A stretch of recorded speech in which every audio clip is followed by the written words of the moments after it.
নওগাঁ ও লক্ষ্মীপুরে ফৌজদারি অপরাধের মামলায় কারাগারে রয়েছেন 2 মা। বিচার চলছে, কিন্তু 2 জননীর অবুঝ সন্তানেরা জানে না আইন কানুন। তাই সকাল সন্ধ্যা কারা ফটকে অপেক্ষা করে মায়ের দেখা এবং আদর পাওয়ার আশায়, যা নাড়া দিয়েছে সাধারণ মানুষকে। বিস্তারিত ডেস্ক রিপোর্টে। প্রতিদিন সকাল হলে নওগাঁ জেলা কারাগারের সামনে শুরু হয় 3 শিশুর নীরব অপেক্ষা। গত 16 দিন ধরে এভাবে দিন কাটছে তাদের। মাত্র 2 মাস আগে এই 3 শিশুর বাবা মারা যান। সেই শোক না কাটতেই মাদক মামলায় মা কারাগারে।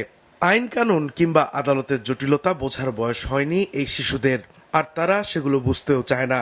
বাবাকে হারিয়ে এই 3 শিশু চায় পৃথিবীর শ্রেষ্ঠ আশ্রয় মাকে। আর এখানে আম্মুকে দেখার জন্য আসি। বাড়ি থেকে অনেকভাবে খাইতে পারছি না, আমার ছোট বোন প্রতিদিন কান্না করে। মহিলা কেমন কি আমি জানি না, কোথায় কি তাও জানি না।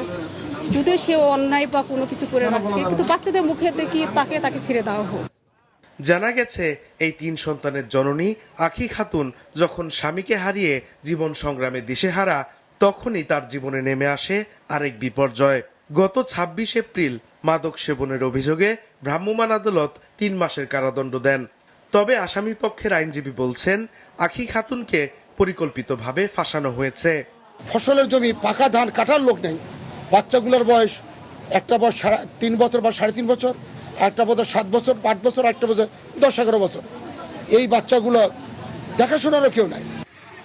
এদিকে লক্ষ্মীপুরে জমি সংক্রান্ত বিরোধের জেরে মারধরের মামলায় ফারহানা আক্তার শিল্পী নামের আরেক মা তার ছোট্ট শিশুকে নিয়ে কারাগারে রয়েছেন।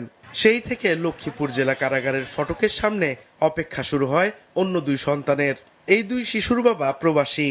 প্রতিদিন ক্লাস পরীক্ষায় অংশ নিয়ে এই 2 শিশু চলে যায় জেল গেটে মায়ের সাথে কথা বলার জন্য।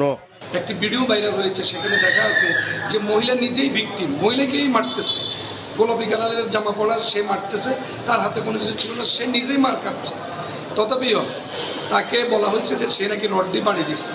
মায়ের জন্য সন্তানের এমন অপেক্ষার দৃশ্য সামাজিক যোগাযোগ মাধ্যমে ছড়িয়ে পড়লে বিষয়টি মানবিকভাবে বিচার করতে বলছেন নেটিজেনরা।